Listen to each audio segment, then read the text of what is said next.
जय श्री कृष्णा। मैं आचार्य ज्योति स्वागत करती हूँ आप सभी का वैदिक एस्ट्रो केंद्र में। दर्शकों, पिछले वीडियो में हमने बात की थी दशम भाव की। दशम भाव की कर्म भूमि में अपना पसीना बहाने, कठिन परिश्रम करने और अपनी अथॉरिटी को सिद्ध करने के बाद समय आता है उस अमृत को प्राप्त करने का जिसके लिए आपने इतनी लंबी साधना की है।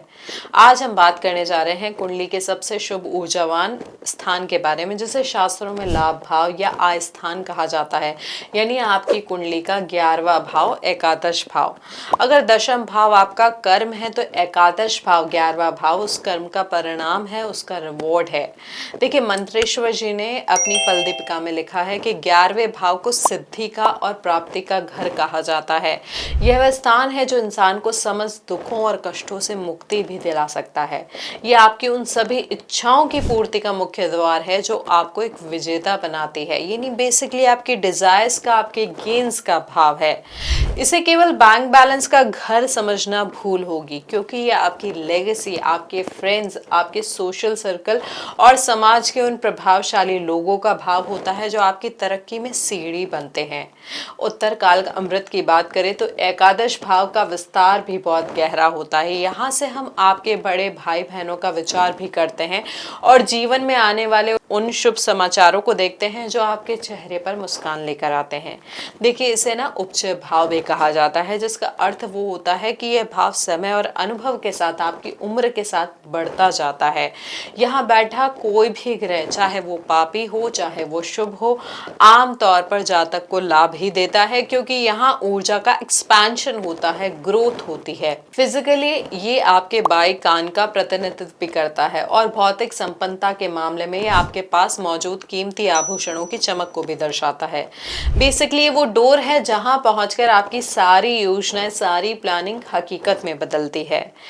अब देखिए, इसमें जो ज्योतिषियों की दृष्टियों के अनुसार अगर हम बात करें तो एकादश भाव को केवल ये बहुत सिंपल ट्रेट से नहीं समझा जाता कि ये गेंस का भाव है या फिर बड़े भाई बहन का भाव है। ये एक्चुअली ऑनर्स यानी सम्मान और उपाधियों का भी बहुत बड़ा कारक होता है। अगर आपकी कुंडली में 11वें भाव का स्वामी बहुत स्ट्रांग हो, बलवान हो, सुदृढ़ स्थिति में हो, तो वह व्यक्ति को नोबेल प्राइज जैसे विश्व स्तरीय और महान सम्मान को भी दिलाता है। इस भाव की जो शक्ति है इतनी ज्यादा इंपॉर्टेंट है कि अगर यहाँ पर बलवान और शुभ ग्रह आ जाएं तो जातक को अपार सौभाग्य, आलिशान गाड़ियां, भव्य बंगले और जीवन के हर प्रकार के भौतिक सुख साधन, यानी basically all kinds of comfort जो है उन्हें वो प्रदान करते हैं। यह भाव आपको वर्ल्डली प्लेजर्स के रूप में एक सुंदर और गुणवान जीवन साथी, उत्तम वस्त्र, श्रेष्ठ भोजन और हर प्रकार के सांसारिक भोग व आनंद से सरोबर कर देता है। लेकिन यहाँ पर एक बहुत ही कड़वी चेतावनी भी छुपी है। देखिए, एकादश भाव के ग्रह अगर कमजोर हो जाए, नीच के हो जाए, कंबस्ट हो जाए या प्लैनेटरी वॉर यानी ग्रह युद्ध में पराजित हो जाए या फिर शत्रु वर्गों में बैठे हो, तो ऐसा व्यक्ति किसी बहुत अमीर या राजा के परिवार में भी जन्म लेकर अपना सब कुछ खो देता है।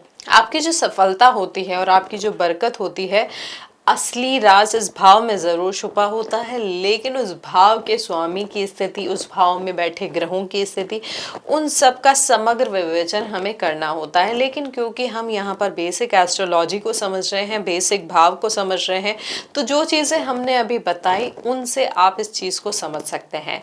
अब यहाँ पर अगर ग्रह जो होते हैं उनकी स्थिति क्या होती है उसको अगर हम समझे, उससे पहले हम यहाँ पर बात करते हैं एक और चीज की। देखिए, यदि एकादश भाव या उसका स्वामी शुभ कर्तरी योग में हो, यानी शुभ ग्रहों के मध्य सुरक्षित बैठा हो, अगले घर में भी शुभ ग्रह हो और पिछले घर में भी शुभ ग्रह हो, तो जातक को बहुत अबंडेंट धन संपत्ति की प्राप्ति होती है। यहाँ तक कि यदि आपके एकादश भाव के जो स्वामी हैं, जिस नवांश में बैठे हैं, उस नवांश का स्वामी भी अगर एक शुभ ग्रह हो और आपका दूसरे भाव का यानी वेल्थ का स्वामी भी ठीक हो, तो व्यक्ति के पास धन का अटूट और निरंतर प्रवाह बना रहता है।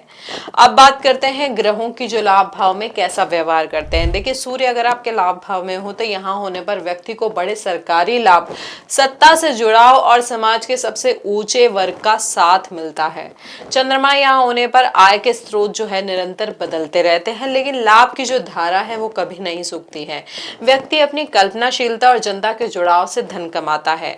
मंगल यहाँ पर एक प्रॉफिट मेकिंग मशीन की तरह काम कर सकता है, जो रियल एस्टेट, कंपटीशन और साहस के कार्यों से प्रचुर धन दिलाता हो। बुध अगर आपके लाभ भाव में हो तो आपको व्यापारिक चातुर्य, नेटवर्किंग, डेटा और कम्युनिकेशन का बेमिसाल मास्टर बनाता है। गुरु अगर आपके लाभ भाव में आ जाए तो यहाँ साक्षात महालक्ष्मी का वास कराते हैं और व्यक्ति को अपनी विद्वता, ज्ञान और काउंसलिंग से धनवान बनाते हैं।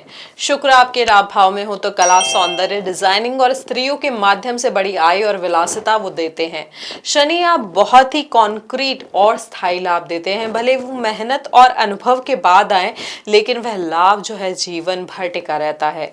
राहु एकादश भाव में एक एक्सप्लोसिव सक्सेस का कारक बन सकता है, जो व्यक्ति को अकल्पनीय धन, तकनीक और विदेशी नेटवर्क्स के जरिए रातों रात बुलंदियों पर पहुंचा सकता है। जबकि केतु अगर आपके लाभ भाव में आ जाए तो व्यक्ति को लाभ तो मिलता है, पर वह उससे मानसिक या भावनात्मक रूप से नहीं जुड़ पाता है। अब भावत भावम की बात करें तो 11वें भाव से 11वां भाव होता है आपका नवम भाव, यानी आपका भाग्य भाव।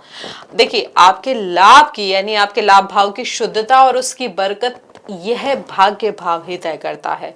इसका अर्थ इतना गहरा है कि आपकी किस्मत की परिभाषा बदल सकता है। आपकी आय और आपके गेन तब तक स्थायी नहीं हो सकते हैं जब तक उन्हें आपके भाग्य और धर्म यानी 9th हाउस का आशीर्वाद नहीं मिले, क्योंकि भावत भावम के अनुसार 11वां भाव से 11वां भाव होता है आपका भाग्य भाव।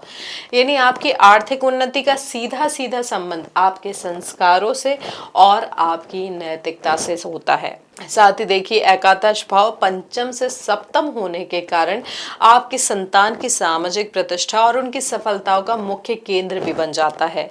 अक्सर लोग शिकायत करते हैं कि मेरे पास पैसा तो बहुत आता है पर टिकता नहीं है। इसका वास्तविक उत्तर जो होता है एकादश और द्वादश के जटिल संबंधों में छिपा होता है, क्योंकि 11वें भाव के लिए 12वां भाव उसकी वेल्थ है, उसका अक्युमुलेशन है, उसका स्थायित्व है, लेकिन वो नेचुरली व्यय भाव है। तो अगर आपका 12वां भाव स्ट्रांग नहीं होगा तो चाहे आप लाभ कितना ही कमा ले, वो भाव जो है उसका व्यय कराता ही रहेगा। अब एक और चीज अगर हम बात समझे यहाँ पर कि आपका अगर एकादश भाव का स्वामी लग्न में आ जाए तो व्यक्ति को वो जन्मजात धनी भी बना सकता है, अपने व्यक्तित्व स्वयं के प्रयासों से भी बड़ा लाभ कमा सकता है। दूसरे भाव में हो अगर 11वें भाव का स्वामी तो परिवार की संपत्ति में आपके जन्म के बाद वृद्धि होती है और वाणी के माध्यम से भी धन आता है। चौथे भाव में हो तो अचल संपत्ति, भूमि और वाहनों और माता के माध्यम से सुख व धन प्राप्त होता है।